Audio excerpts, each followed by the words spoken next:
I'm sorry. I don't know how I could be an employer, and I know somebody doesn't want to work for me, but I'm gonna make him work for me because EC3 will tell you, bro, that's how the locker room gets poisoned.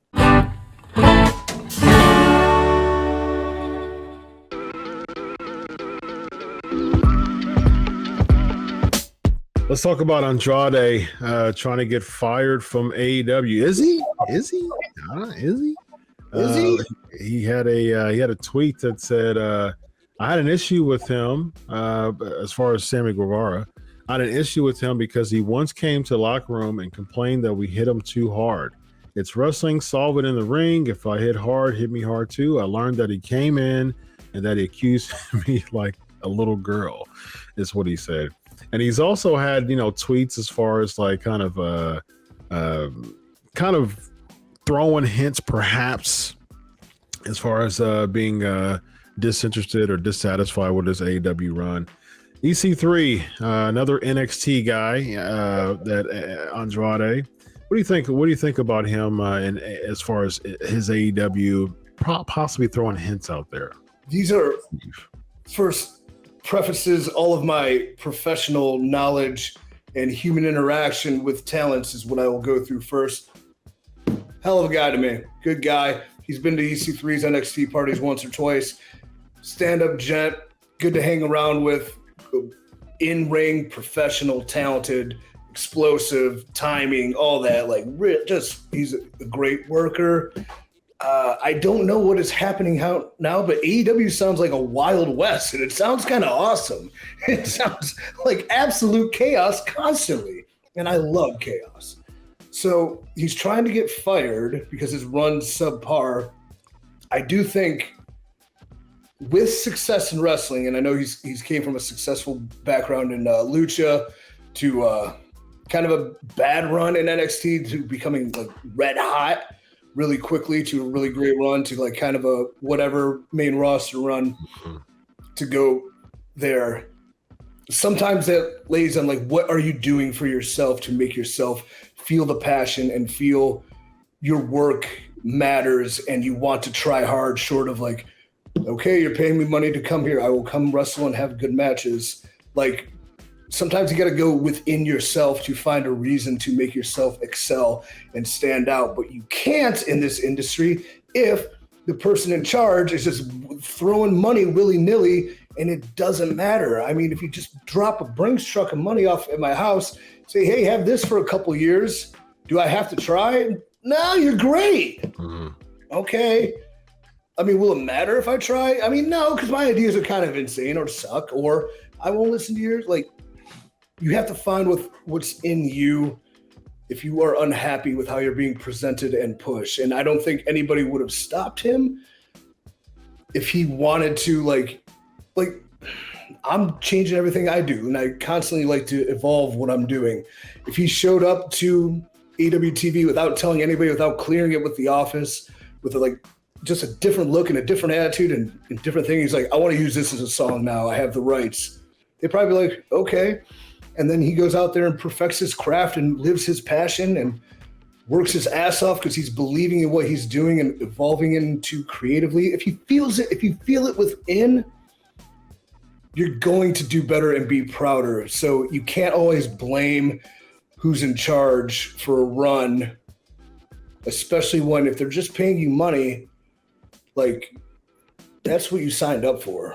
So sometimes, like, you know the deal, accept the money or do something about it. That's a rant I'll go on very soon.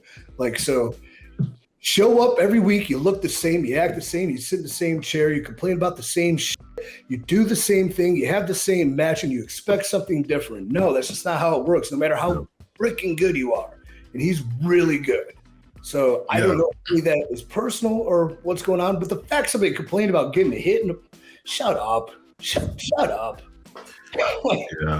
Yeah, he's right about that. Yeah, hit me back. Like, yeah, give me a receipt in the ring. Yeah, exactly. So, do you think the grass could be greener? First of all, his wife is in the WWE Charlotte now. Well, his wife now. They've been dating for a while. his recently christened wife Charlotte has been in the WWE for quite some time, and he left thinking the grass was greener at AEW. Really wasn't, because his run has been very lackluster.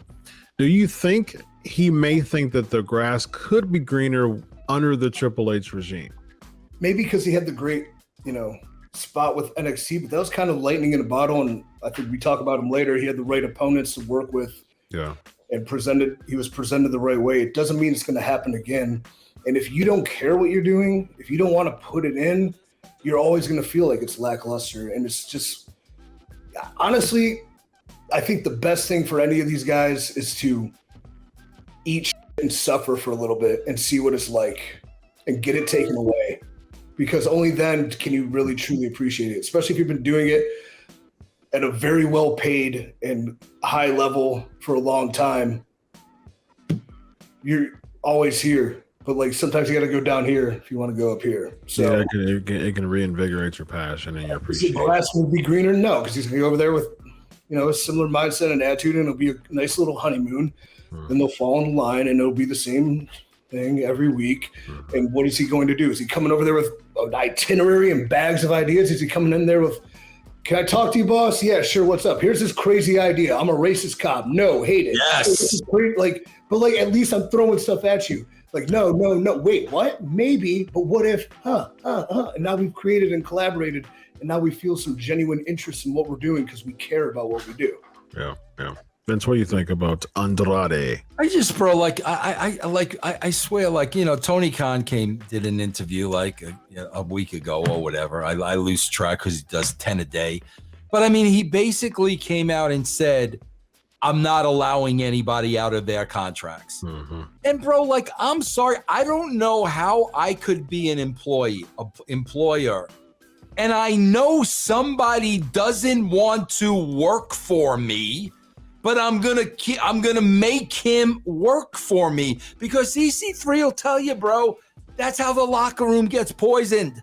When somebody doesn't want to be there and you're forcing them to be there, I just don't think that's good freaking business. You don't want to be here, bro. Go. You're not bigger than this company. Go. Go ahead, bro. Think about this too.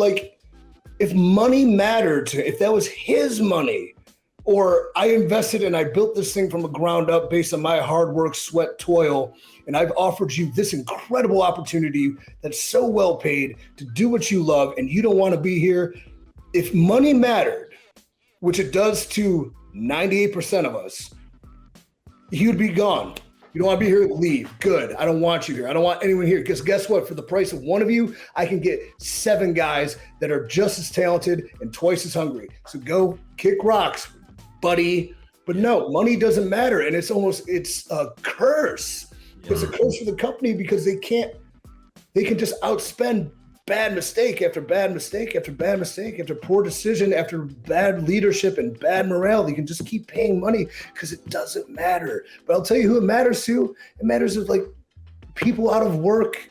It matters to the people suffering inflation and gas prices. It matters to the people who just had their homes destroyed in a hurricane. Every cent matters. It matters to our friend who lost his wife today.